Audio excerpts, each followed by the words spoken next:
अगर आपकी संगत अच्छी है, इसलिए माँ बाप अधिकतर समय बच्चों की संगत देखते हैं। और माँ बाप और बच्चों के बीच झगड़ा ही सबसे पहला ये रहता है कि माँ बाप को बच्चों के कुछ दोस्त अच्छे नहीं लगते। यहाँ कई युवा भी बैठे हैं, समझ रहे होंगे, है ना। और दोनों के बीच में तर्क इसी बात का होता है कि बच्चे कह रहे हैं, क्योंकि कई बार बच्चों को भी पता होता है कि दोस्त तो ढंग के नहीं है, लेकिन वो जवाब यही देते हैं कि हम थोड़ी ऐसा कुछ कर रहे हैं, हमारी तो सिर्फ दोस्ती है, हम थोड़ी वैसा कुछ कर रहे हैं। नहीं कर रहे, करोगे, जरूर करोगे। ये मनुष्य का स्वभाव है। जब आप किसी के साथ ज्यादा समय बिताते हैं, कहते हैं ना, जिसका स्वभाव ज्यादा प्रभावशाली होगा, दूसरा उसकी बोली बोलने लगेगा। और अधिकतर समय बुराई ही ज्यादा प्रभाव रखती है, क्योंकि वो आसान है बुराई। वरना एक बात देखिए, आप ये खुद कोशिश करके देखिएगा, आपको दो कार्य दिए जाते हैं कि एक व्यक्ति में बुराई निकालनी है और अच्छाई निकालनी है। ज्यादा आसान कौन सा है? 10 बुराइयां तो खड़े खड़े बता दे, ये ठीक नहीं, वो ठीक नहीं, नाक अच्छी नहीं, आंख अच्छी नहीं, ऐसा नहीं, वैसा नहीं। अच्छाई निकालने में तो बुराई आसान होता है। तो इसीलिए जो व्यक्ति में बुराइयां होती है ना, उसका प्रभाव ज्यादा जल्दी पड़ता है, क्योंकि वो आसान है, वो करना इतना मुश्किल नहीं होता है, कर सकता है व्यक्ति। वरना एक सच्ची बात बताइए, माँ बाप थक जाते हैं बोलते बोलते कि बेटा पढ़ लो, बेटा पढ़ लो, बेटा पढ़ लो, बच्चे नहीं पढ़ते। एक बार भी माँ बाप ये नहीं कहते बेटा फोन कर लो, थोड़ा इंटरनेट चला लो, थोड़ा तो टीवी देख लो। बोलना पड़ता है क्या? वो बच्चा खुद ही कर लेता है, उसमें किसी के बोलने की जरूरत, क्योंकि वो आसान है। हम आसान रास्ता जल्दी ज्यादा चुनते हैं, तो बुराई जल्दी प्रवेश करती है। तो हो सकता है आपको लग रहा है कि आपके साथ रहने वाला व्यक्ति, आपके दोस्त मित्र, वो कोई गलत काम कर रहे हैं, आप नहीं करेंगे, आप करेंगे, एक ना एक दिन जरूर करेंगे। ये मनुष्य का स्वभाव है। और मैं एक बात हमेशा कहती हूं कि जबरदस्ती नहीं करनी है किसी के साथ, ये माँ बाप के लिए भी है। जबरदस्ती भगवान ने नहीं करी, क्योंकि अगर जबरदस्ती से ही काम हो जाते तो महाभारत का युद्ध होता ही नहीं। 2 थप्पड़ लगा दे दुर्योधन को, भगवान दुर्योधन को 2 थप्पड़ लगाते, लेकिन जबरदस्ती नहीं करनी। तो यहां मैं आपको ये बात भी बता रही हूं कि संगत अच्छी होनी चाहिए, कोई जबरदस्ती नहीं है। ये उनके लिए है जिनको जिंदगी में कुछ अच्छा करना है। अगर आपको जिंदगी अच्छी बनानी है, कुछ बड़ा करना है, कुछ बढ़िया करना है, कुछ बदलाव लाना है, तो आपको संगत अच्छी रखनी पड़ेगी।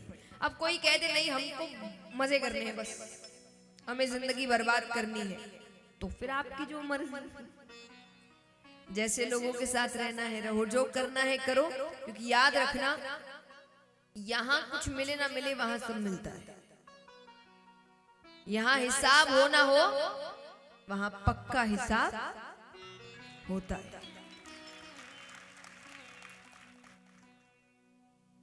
तो माँ बाप के लिए भी है कि आप, अगर आप बहुत ज्यादा जबरदस्ती कर भी रहे हो, ये नहीं करना वो नहीं, कितने दिन कर लोगे? आपके जाने के बाद कर लेगा वो।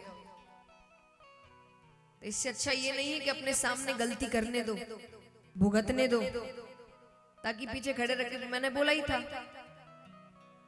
इसलिए मैं चुप था कि भाई खुद गिरो और समझो कि चोट लगेगी, ये ज्यादा अच्छा है ना। तो भगवान दुर्योधन को उन्होंने प्रेम से समझाया था।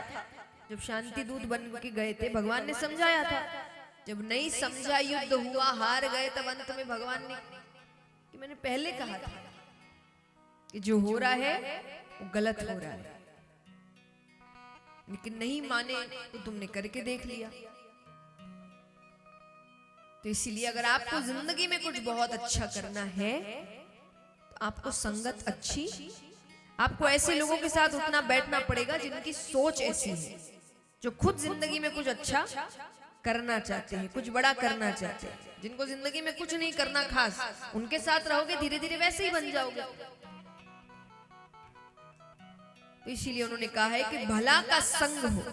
तो अब यहाँ ये बात इसीलिए होती है, आइए बच्चों को बैठा लें, जिनके भी बच्चे हैं बैठा लीजिए।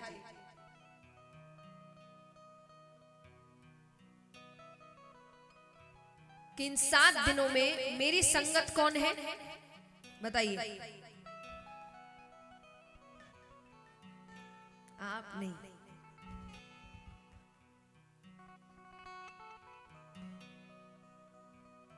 संगत यानी मुझे किसकी बात करनी है, किसके बारे में बोलना है, दिन भर मेरे मुख में किसका नाम रहेगा, भगवान का, ठाकुर जी का।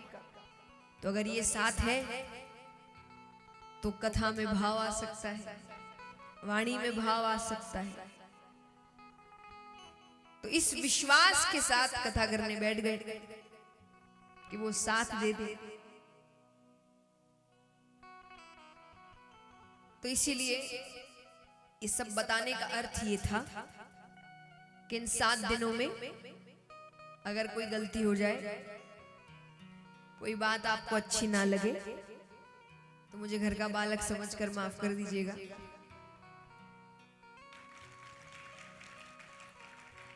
और घर का बालक मैंने क्यों कहा, क्योंकि घर के बच्चे तोतली भाषा बोलते हैं, टूटी फूटी भाषा बोलते हैं, पर अच्छे लगते हैं। कि जो बालक कह तोतरी बाता, सुनहि मुदित मन पितुअरु माता। तो माँ बाप को अच्छे लगते हैं। तो इसीलिए कुछ इधर उधर हो भी जाए तो माफ करिएगा कि भाई कोई बात नहीं। और दूसरी बात कि जिन्होंने ये कथा मुझसे खास करके पहले भी सुनी हो, तो मेरी एक आदत है कि आप यहाँ पर ये सब नहीं चलेगा, कथा सुनी, घर गए, भूल गए, काम में लग गए, दूसरे दिन खाली दिमाग से आ गए वापस, कुछ याद नहीं पहले दिन का। तो यहाँ कथा थोड़े ध्यान से सुनना पड़ेगा। क्यों? क्योंकि दूसरे दिन जब आएंगे तो आपसे पूछा जाएगा कि पहले दिन कौन कौन सी कथाएं हुई। और जब तक आप सभी कथाओं के बारे में नहीं बता देते, तब तक उस दिन की कथा शुरू नहीं होगी।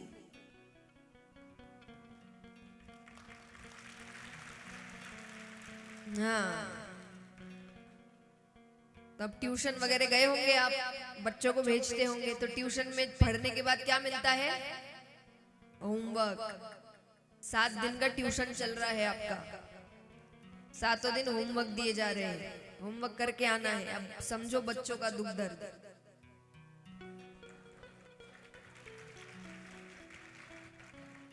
आइए तब कथा आरंभ करते हैं। जिस प्रसंग से हम शुरू करेंगे उसे श्रीमद् भागवत का महात्म कहते हैं। आइए, वेद व्यास जी ने पहले श्लोक में संपूर्ण ग्रंथ का सार लिख दिया।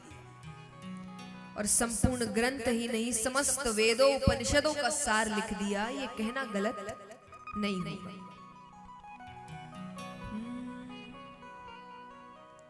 सच्चिदानंद रूपाय विश्वोत्पत्त्यादि हेतवे तापत्रय विनाशाय श्री कृष्णाय वयं नुमः। श्री कृष्णाय वयं नुमः। शास्त्रों में भगवान के 3 स्वरूप बताए गए हैं, सत, चित और आनंद, मिलाकर हुए सच्चिदानंद। इसीलिए भगवान को सच्चिदानंद कहते हैं। आज थोड़ी ज्ञान की बातें हैं, थोड़ा ध्यान से सुनिए। कल से उत्सव शुरू होंगे, कल से भगवान की लीलाएं शुरू होगी। आज थोड़ा